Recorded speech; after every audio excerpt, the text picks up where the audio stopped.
Aaron Zamzow, creator and owner of FireRescueFitness.com, strength and conditioning coordinator and coach, and also a training officer and firefighter with the City of Madison Fire Department. Today I wanted to give you one of the essential exercises that every firefighter, EMT, and paramedic should be doing within their workout program. One of the top injuries or common injuries that we experience in the fire service are back injuries. We lift heavy patients, we lift heavy gear, we're doing that through different planes of motion, we're twisting a lot, and this can cause back tweaks, back spasms, and very, very severe injury. Now, not every injury is avoidable.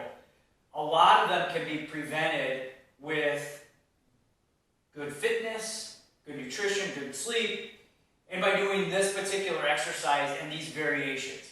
The exercise today that I wanted to make sure that you were doing within your workout program, one of the essential ones is the plank. You probably have done it, heard about it, and experienced just how challenging it can be. Today I want to break down a couple different variations that you should be doing. The first variation is the prone plank, which is the most common version of this and one that you've probably done. It's where you're on your elbows or forearms and toes, and you brace through your stomach and through your glutes. The other thing that you want to make sure that you focus on in that particular exercise is to make sure your head is in proper alignment. So you're bracing your abs, so you're working all the muscle groups of the abdominals. You brace your glutes, so you're also incorporating in some glute work. And then with your head, you incorporate in good posture with your head and your shoulders. So that's the prone plank. My suggestion is if you haven't done it, start doing that just by holding. You can hold for 10 to 15 seconds and work your way all the way up to a minute to 2 minutes. You can also do that exercise for reps by starting in a plank position and then pushing your hips up towards the ceiling and then coming back down to that starting position.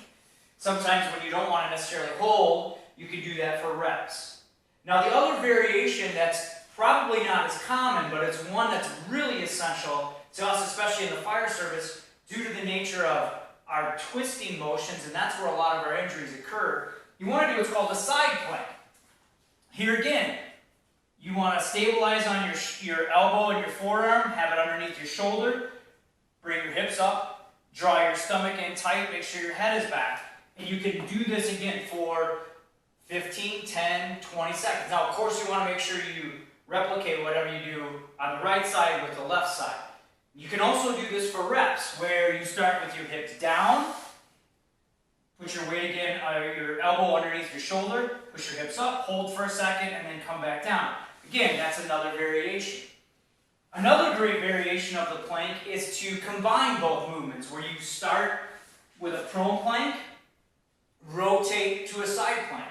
So plank rotation, start with a prone, rotate to a side, and you can even reach up. Then again, you're going to go back to your prone plank and rotate to the other side.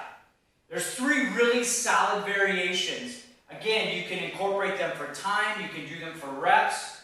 Personally, I like to do them when I begin every workout. You can also do them to begin a shift if you really want to make sure that you're getting your core work in. Again, I like to do them in the beginning. Personal reason for that is, I don't know how many times you've said, hey, I'm going to do some ab or core work. You leave it to the end of your workout, and of course you skip it because you promise yourself you'll do it later and you never do. So my recommendation, do an active movement, an active warm-up, then do these core exercises and make sure that you stay consistent with them and always incorporate them into your workouts. I guarantee that this will help you not only strengthen your abs and your core, but it'll also strengthen your head, your shoulders, and your posture. And that again can lead to a reduction in injury or instances of injury, and ultimately will prolong your career.